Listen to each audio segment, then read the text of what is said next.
بسم اللہ الرحمن الرحیم۔ السلام علیکم۔ یہ پارٹ نمبر 3 ہے۔ آج ہم آپ کے لیے کتاب ریکارڈ کر رہے ہیں، کاپر ہیڈ، مصنف ظہیر احمد، آواز عرفان بٹ۔ یہ کتاب آپ کے لیے بک شیئر پاکستان آڈیو لائبریری کی جانب سے پیش کی جا رہی ہے۔ دیگر کتابوں اور معلومات کے لیے آپ رابطہ کر سکتے ہیں 0300291960 اظہر لطیف سے۔ تو آئیے سنتے ہیں پارٹ نمبر 3۔ صفحہ number 51۔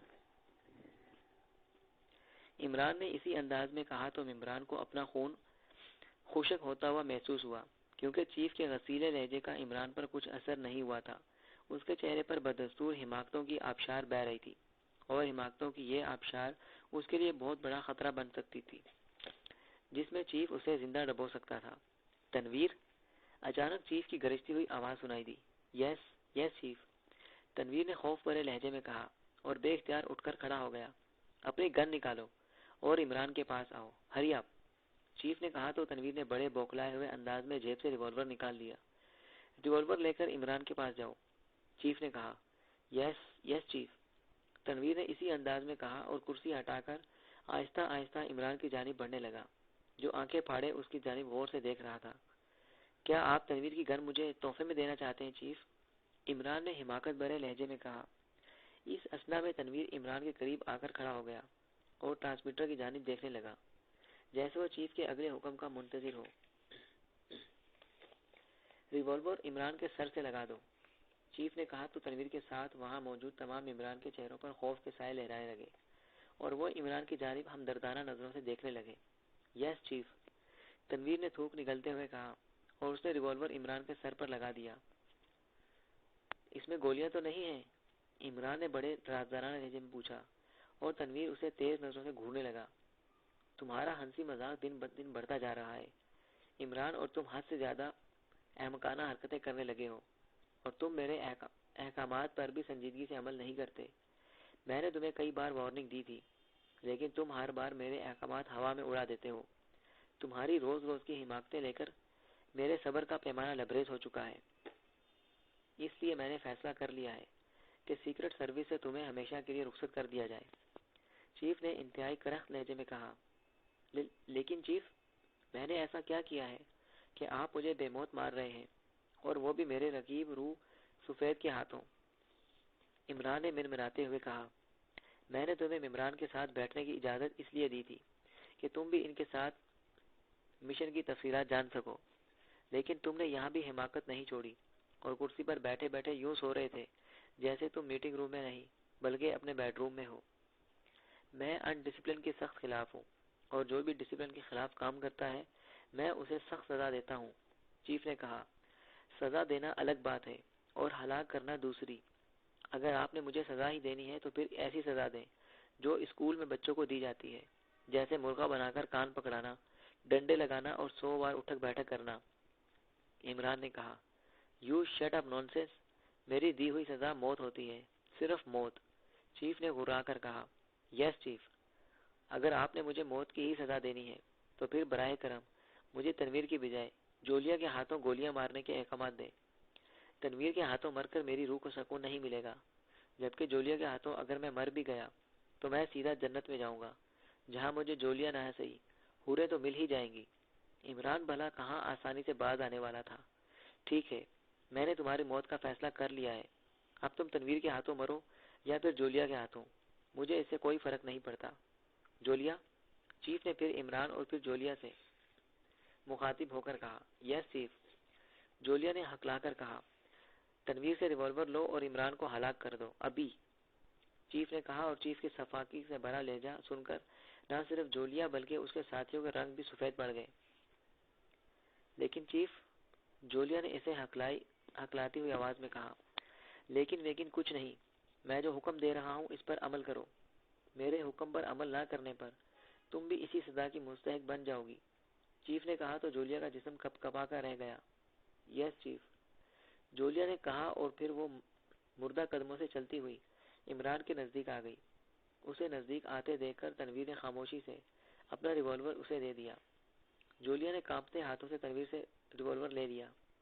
Good show, revolver Imran کے سر سے لگاؤ اور اس کی ساری گولیاں عمران کے سر میں اتار دو، چیف نے کہا، اور جولیا نے کانپتے ہاتھوں سے ریوالور کی نال عمران کے سر سے لگا دی۔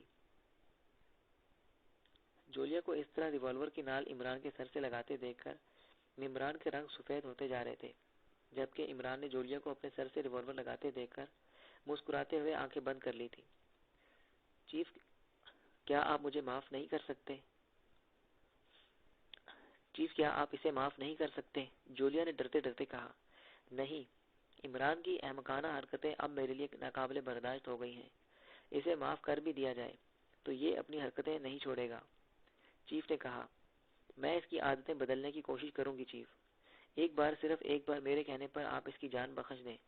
میں آپ سے وعدہ کرتی ہوں کہ یہ آئندہ کم از کم آپ کے سامنے کوئی حماقت نہیں کرے گا۔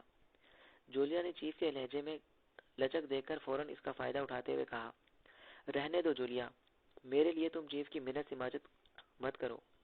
چیف کو اگر میرا ہنسنا مسکرانا پسند نہیں تو ٹھیک ہے، مجھے بھی ایسی زندگی نہیں چاہیے جس میں خوشی نام کی کوئی چیز ہی نہ ہو۔ عمران نے اس بار بڑے سنجیدہ اور ٹھہرے ہوئے لہجے میں کہا، مجھے تمہارے ہنسنے مسکرانے سے کوئی فرق نہیں پڑتا ہے، میں بس اتنا چاہتا ہوں کہ تم میرے سامنے حماقتیں کرنا چھوڑ دو۔ تم نے سیکرٹ سروس کے ساتھ مل کر ملک و قوم کے لیے جو کچھ کیا ہے وہ قابل ستائش ہے، اور اس پر جتنا فخر کیا جائے کم ہے۔ یہ بھی درست ہے کہ اکثر مشنز میں ملنے والی کامیابیوں میں زیادہ تر تمہارا ہی ہاتھ ہوتا ہے، لیکن بعض اوقات تمہاری حماقتوں کی وجہ سے مشن طویل اور مشکل ہو جاتا ہے، جس کی ممبران مجھے بار بار شکایت کرتے ہیں اور کہتے ہیں کہ تمہاری وجہ سے انہیں کام کا موقع ہی نہیں ملتا۔ آج میں نے تمہیں فائنل ڈسکس کے لیے ہی بلایا تھا تاکہ اس مشن کے بارے میں ممبران کو بریف کر سکوں اور انہیں تمہارے بغیر ہی اسرائیل بھیج سکوں اور یہ اپنی صلاحیتوں سے مشن مکمل کر سکیں، لیکن تم نے یہاں آتے ہی حماقتیں کرنا شروع کر دی جو میری برداشت سے باہر تھی، اس لیے میں نے تمہیں سزا دینے کا فیصلہ کیا ہے۔ تم پر چھوٹی موٹی اور عام سزاؤں کا کچھ اثر نہیں ہوتا اور نہ تم اپنی حماقتوں سے باز آتے ہو۔ اب آخری چارہ کار یہی رہ جاتا ہے کہ تمہارا قصہ ہی ختم کر دیا جائے، چیف نے کہا۔ آپ تو نہ رہے بانس اور نہ بجے گی بانسری والی مثال مجھ پر لاگو کر رہے ہیں۔ اگر آپ کو مجھے سزا دینا ہی مقصود ہے تو پھر میری شادی کرا دیں۔ سنا ہے کہ شادی کے بعد مرد آدھا مر ہی جاتا ہے، باقی جو بچتا ہے اسے بیوی کاٹ کاٹ کر کھا جاتی ہے۔ عمران جیسے بے خیالی میں بول گیا اور پھر کوئی خیال آنے پر اس نے فوراً اپنے منہ پر ہاتھ رکھ لیا۔ جولیا، فائر کرو اور اڑا دو اس کی کھوپڑی، چیف نے گھرا کر کہا۔ چیف، جولیا نے احتجاج بھرے لہجے اور برائی ہوئی آواز میں کہا، ہو، کیا تم اس بات کی ضمانت دے سکتی ہو کہ عمران یہاں آئندہ احمقانہ حرکت نہیں کرے گا؟ چیف نے گھرا کر کہا، یس چیف، میں آپ کو ضمانت دیتی ہوں، یہ آپ کے سامنے کبھی بھی کوئی ایسی حماقت نہیں کرے گا۔ اگر اس نے میری بات نہ مانی تو میں اسے اپنے ہاتھوں سے گولی مار دوں گی یا پھر اس کے سامنے خود کو ہی گولی مار لوں گی۔ جولیا نے فوراً کہا تو عمران اچھل کر پیچھے ہٹ گیا اور آنکھیں پھاڑ پھاڑ کر جولیا کی طرف دیکھنے لگا۔ اس نے کچھ کہنے کے لیے منہ کھولا تو لیکن جولیا نے آنکھوں ہی آنکھوں میں سے خاموش رہنے کی التجا کی، جسے دیکھ کر عمران ایک طویل سانس لے کر رہ گیا۔ ٹھیک ہے چیف، اب جولیا نے کہہ دیا ہے، اس لیے میں کوشش کروں گا کہ حماقتیں چھوڑ دوں اور سنجیدہ رہنے کی کوشش کروں۔ عمران نے ایک طویل سانس لیتے ہوئے کہا، کوشش؟ اب بھی تم صرف کوشش ہی کرو گے؟ چیف گھرایا۔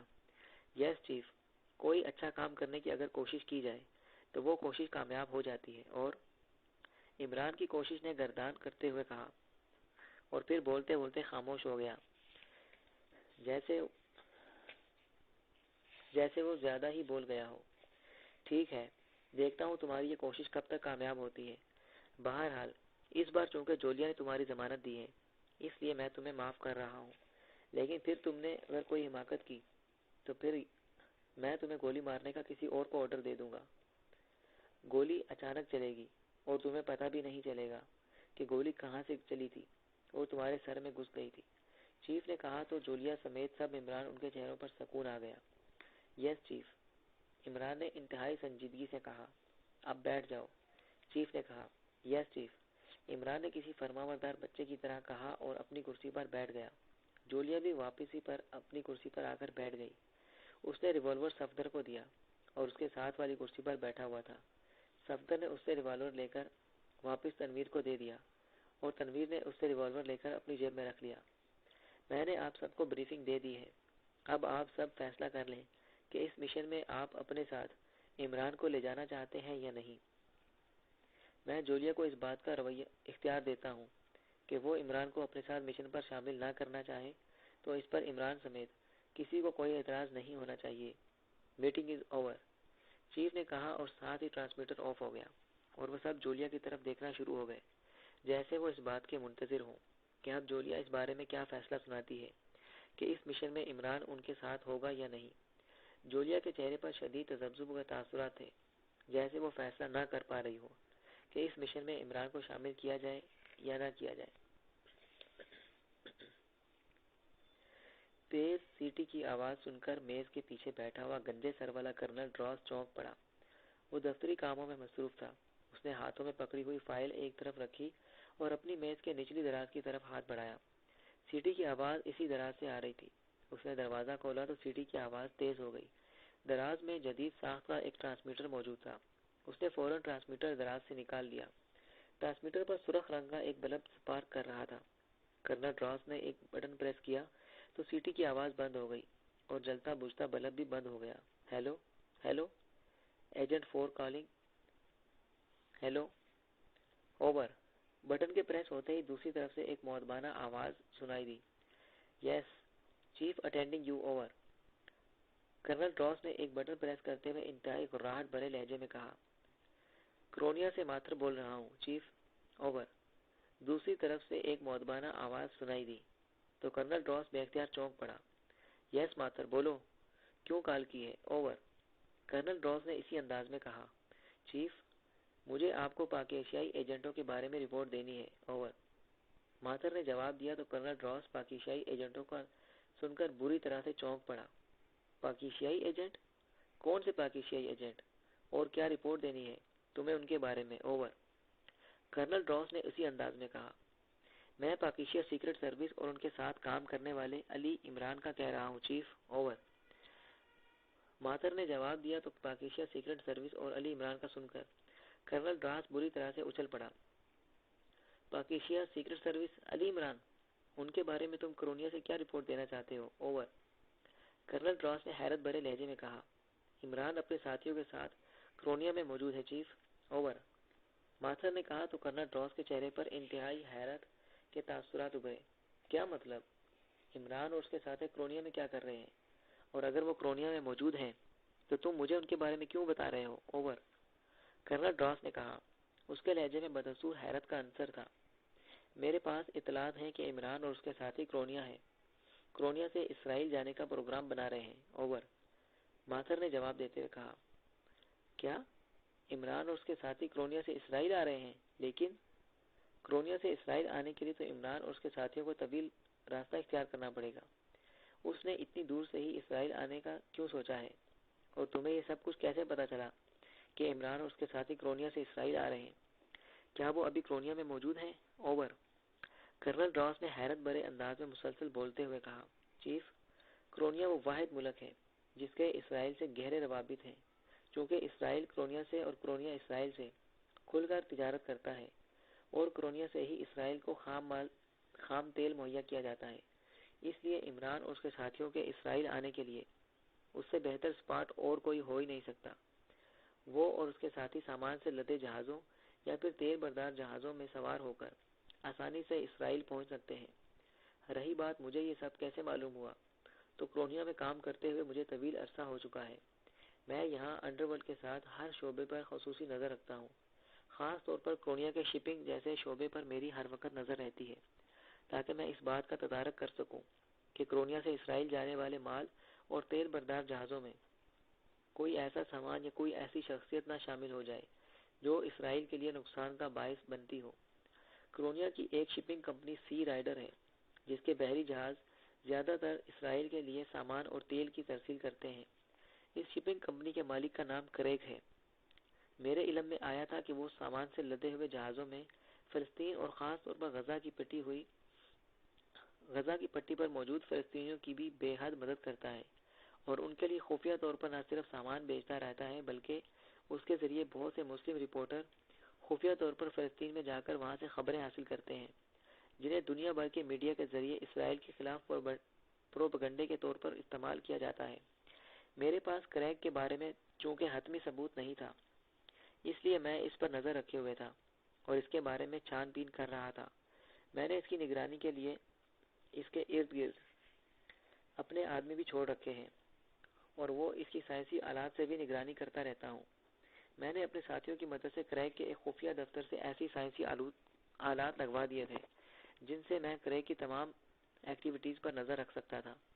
کریگ کے بارے میں مجھے رپورٹس ملی تھی کہ وہ غیر ملکی رپورٹر اور دیگر افراد جنہیں وہ خفیہ طور پر اسرائیل اور فلسطین پہنچاتا تھا سے اپنے اسی سیکرٹ آفس میں ملاقاتیں کرتا تھا۔ کریگ اس آفس میں اسی وقت آتا تھا جب اس سے کسی خاص شخصیت سے ملنا ہوتا تھا۔ میں اسی انتظار میں تھا۔ میں کریگ کے بارے میں وہ تمام معلومات حاصل کرنا چاہتا تھا تاکہ پتہ چل سکے کہ وہ کن افراد کو اسرائیل اور فلسطین پہنچاتا ہے۔ آج میں اسپیشل چیکنگ سینٹر پر بیٹھا اس کے آفس کی چیکنگ کر رہا تھا تو مجھے آفس میں کریگ آتا دکھائی دیا۔ اسے آفس میں آتے دیکھ کر میں چونک پڑا۔ اس کے آفس میں آنے کا مطلب تھا کہ آج وہ اس آفس میں اسپیشل میٹنگ کرنا چاہتا ہے اور وہاں کچھ ایسے افراد آنے والے ہیں جو اس کے شپ سے یا تو اسرائیل پہنچنا چاہتے ہیں یا پھر فلسطین۔ میں نے اپنی پوری توجہ اس پر مبذول کر دی اور پھر وہاں میں نے دو افراد کو دیکھا جو خصوصی طور پر کریگ سے ملنے آئے تھے۔ دیکھنے میں وہ دونوں افراد مقامی معلوم ہو رہے تھے، لیکن جب میں نے ان دونوں کو اسپیشل کمپیوٹرائز مشینوں سے چیکنگ کی تو مجھے پتا چلا کہ وہ دونوں افراد میک اپ میں تھے اور ان میں سے ایک شخص پاکیشیا سیکرٹ سروس کے ساتھ کام کرنے والا علی عمران تھا اور دوسرا شخص ایک فلسطینی تھا۔ جب میں نے ان کی باتیں سنی تو مجھے پتا چلا کہ فلسطینی کا نام الاسد ہے، جس کا تعلق اسرائیل کے خلاف کام کرنے والی ایک فلسطینی خفیہ تنظیم الاسد سے ہے۔ الاسد کریگ کا دوست تھا اور وہی علی عمران کو کریگ سے ملانے کے لیے لایا تھا۔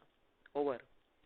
ماتر نے کرنل ڈراس کو سارے پس منظر سے آگاہ کرتے ہوئے کہا، ہو، تم نے ان کی باتیں سنی تھی۔ علی عمران الاسد اور کریگ سے کیا باتیں کر رہے تھے؟ اوور۔ کرنل ڈراس نے غراٹ بھرے لہجے میں پوچھا۔ علی عمران کے ساتھ اس کے 4 ساتھی ہیں جو کریگ کے کسی مال بردار یا تیل بردار شپ کے ذریعے اسرائیل پہنچنا چاہتے ہیں، چیف۔ اس سلسلے میں کریگ، عمران اور الاسد کے درمیان کافی دیر تک باتیں ہوتی رہی تھی۔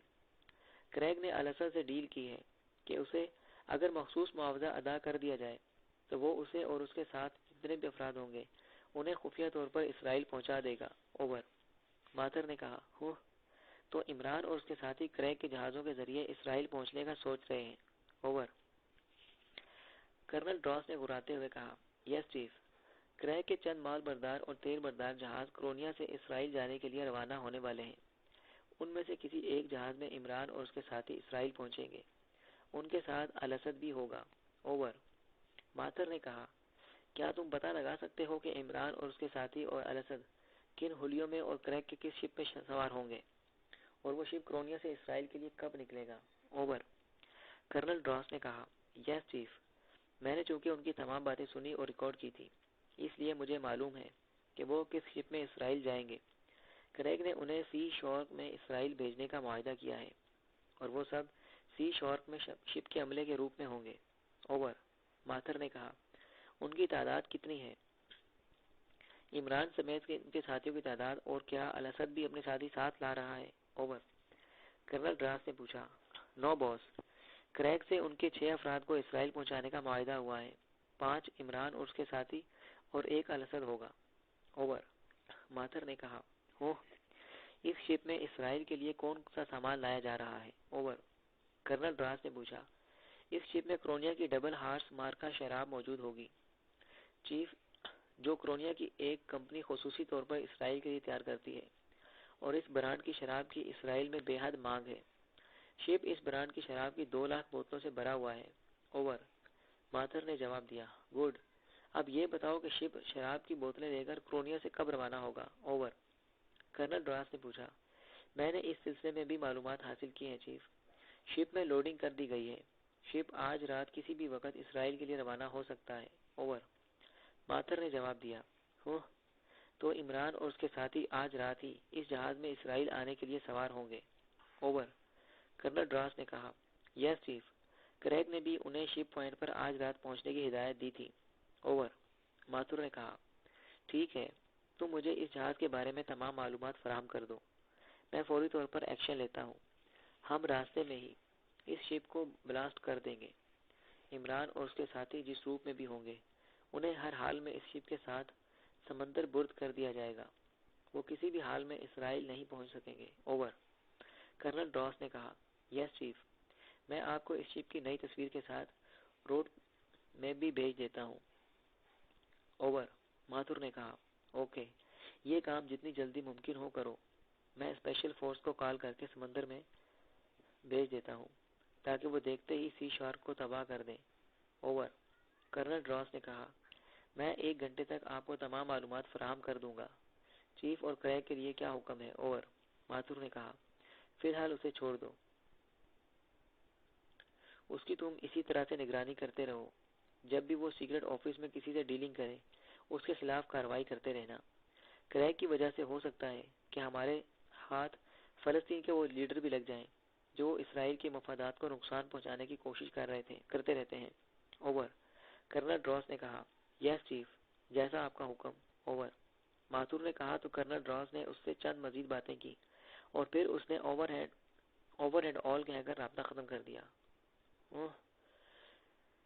تو عمران اور اس کے ساتھی اسرائیل پہنچنے کی تیاری کر رہے ہیں۔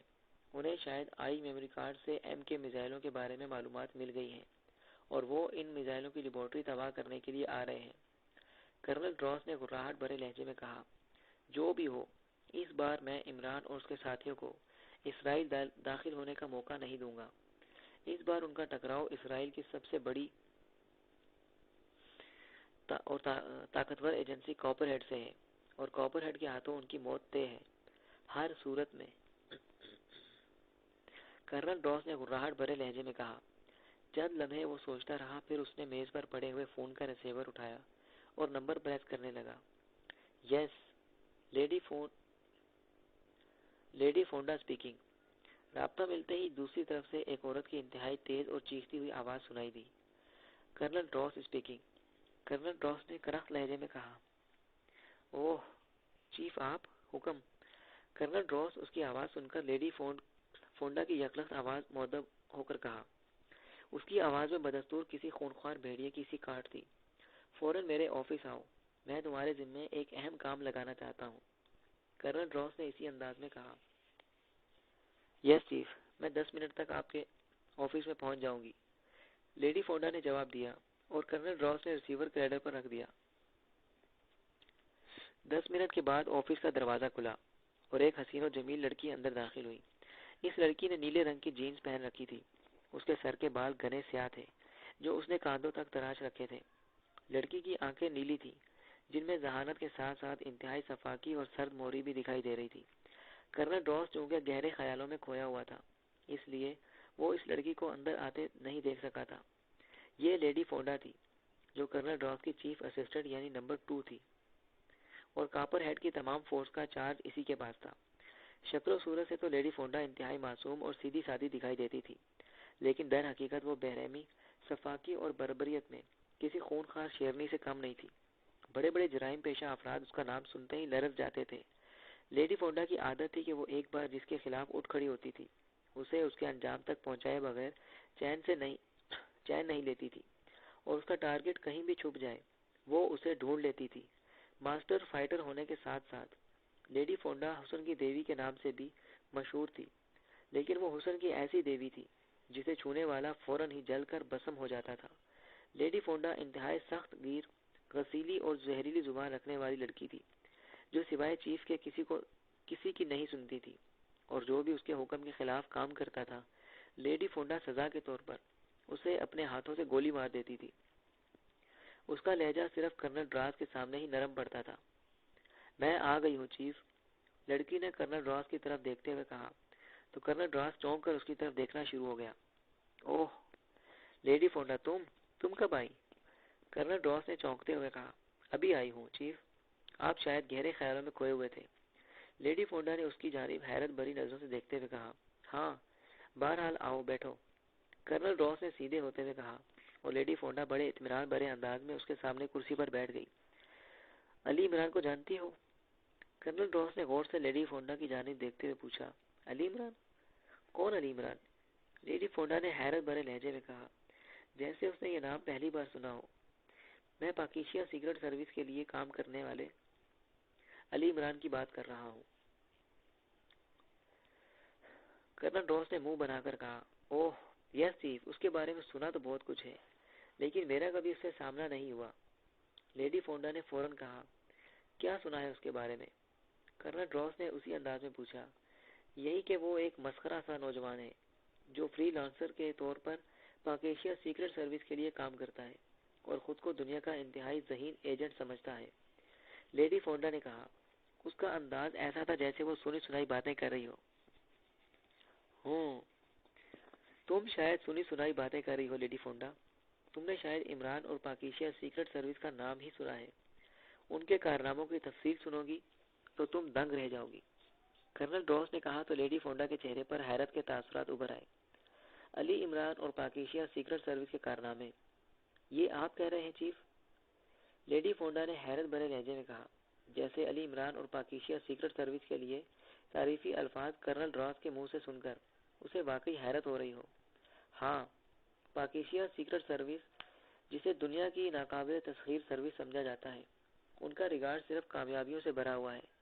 ان کے ریکارڈ کے مطابق بڑی بڑی مجرم تنظیمیں، انتہائی ترقی یافتہ ملکوں کی سیکرٹ سروسز، بڑے بڑے جگادری مجرم اور ٹاپ سیکرٹ ایجنٹ، جو بھی ان کے سامنے آیا ہے اس کا جڑ سے خاتمہ ہی ہوا ہے۔ آج تک ان کے مقابلے میں کوئی کامیاب نہیں ہو سکا۔ ان میں بڑے بڑے نام موجود ہیں، کرنل راس نے کہا، اور پھر وہ علی عمران اور پاکیشیا سیکرٹ سروس کے ان کارناموں کے بارے میں لیڈی فونڈا کو بتانے لگا جو انہوں نے اسرائیل میں سر انجام دیے تھے، اور اسرائیل میں شدید ہنگامہ آرائی کے بعد کامیاب و کامران ہو کر واپس لوٹ گئے تھے۔ لیڈی فونڈا انتہائی حیرت بھرے انداز میں کرنل راس سے عمران اور پاکیشیا سیکرٹ سروس کے کارنامے سن رہی تھی۔ اسے یوں لگ رہا تھا جیسے کرنل راس اسے پاکیشیا سیکرٹ سروس کے کارنامے نہ سنا رہا ہو، بلکہ ناقابل یقین واقعات پر مشتمل کوئی کہانی سنا رہا ہو۔ حیرت انگیز باتیں ہیں چیف، مجھے ایسا لگ رہا ہے جیسے آپ نے بہت زیادہ پی رکھی ہے اور آپ آؤٹ ہو کر یہ سب باتیں کر رہے ہیں۔ لیڈی فونڈا نے کہا تو کرنل راس کے چہرے پر غصے کے تاثرات ابھر آئے۔ شٹ اپ یو نونسنس، تم جانتی ہو دنیا کی کوئی شراب ایسی نہیں ہے جو کرنل راس کو آؤٹ کر سکے۔ میں نے تمہیں جو کچھ بتایا ہے وہ حقیقت ہے، ایک اٹل حقیقت۔ کرنل راس نے غصے سے بھڑکتے ہوئے کہا، یس چیف، آپ ٹھیک کہہ رہے ہیں۔ کرنل راس کو غصے میں آتے دیکھ کر لیڈی فونڈا نے گھبرائے ہوئے لہجے میں کہا، اب سنو، اطلاع ملی ہے کہ علی عمران اپنے 4 ساتھیوں کے ساتھ اسرائیل آ رہا ہے۔ وہ اپنے چاروں ساتھیوں سمیت دنیا میں کرونیا میں موجود ہے، اور وہ کرونیا سے آنے والے ایک مال بردار شپ سے اسرائیل آئیں گے۔ وہ شپ کے کریو کے روپ میں ہوں گے۔ ان کا اسرائیل آنے کا مقصد اسرائیل کی اس لیبارٹری کو تباہ کرنا ہو سکتا ہے جہاں ایم کے میزائل بنائے جا رہے ہیں، کرنل راس نے کہا، اور اس نے آئی بال سے شروع ہونے والی تمام کہانی سے لیڈی فونڈا کو آگاہ کرنا شروع کر دیا۔ جب اس نے بتایا کہ ڈارک مین، جو کاپر ہیڈ کا ایک منجا ہوا اور انتہائی ٹاپ ایجنٹ تھا، پاکیشیا میں عمران کے ہاتھوں ہلاک ہو گیا ہے، تو لیڈی فونڈا کے چہرے پر موجود حیرت میں کئی گنا اضافہ ہو گیا۔ میں چاہتا ہوں کہ تم فوری طور پر ایسے اقدامات کرو کہ عمران اور اس کے ساتھی کسی بھی صورت اسرائیل میں داخل نہ ہو سکیں۔ وہ سی شارک سے اسرائیل آ رہے ہیں۔ تم فوری طور پر سی شارک پر حملہ کر دو اور عمران اور اس کے ساتھیوں کو سمندر میں ہی ہلاک کر دو۔ اس کے لیے اگر تمہیں سی شارک کو بھی تباہ کرنا پڑے تو اس سے مت ہچکچانا۔ شراب کی بوتلوں سے بھرے ہوئے جہاز کو ساتھ اگر عمران اور اس کے ساتھی اپنے انجام تک پہنچ جاتے ہیں تو یہ ہمارے لیے مہنگا سودا نہیں ہوگا۔ مجھے ہر حال میں عمران اور اس کے ساتھیوں کی ہلاکت کی رپورٹ چاہیے، اور وہ بھی جلد از جلد۔ انہیں ہلاک کرنے کے لیے تم اپنی پوری قوت لگا دو۔ کرنل راس نے مسلسل بولتے ہوئے کہا، یس چیف، آپ فکر نہ کریں۔ عمران اور اس کے ساتھیوں کا اسرائیل کی طرف آنے والا یہ ٹرپ ان کا لاسٹ ٹرپ ہوگا۔ وہ میرے قہر سے نہیں بچ سکیں گے۔ انہوں نے جس طرح سے ڈارک مین کو ہلاک کیا ہے اس کا میں ان سے بھرپور بدلہ لوں گی، اور میں آپ سے وعدہ کرتی ہوں کہ جب تک میں عمران اور اس کے ساتھیوں کو ان کے انجام تک نہ پہنچا دوں چین سے نہیں بیٹھوں گی۔ پارٹ نمبر 3 یہاں اختتام پذیر ہوا۔ بقیہ حصہ صفحہ نمبر 75 سے سماعت فرمائیے۔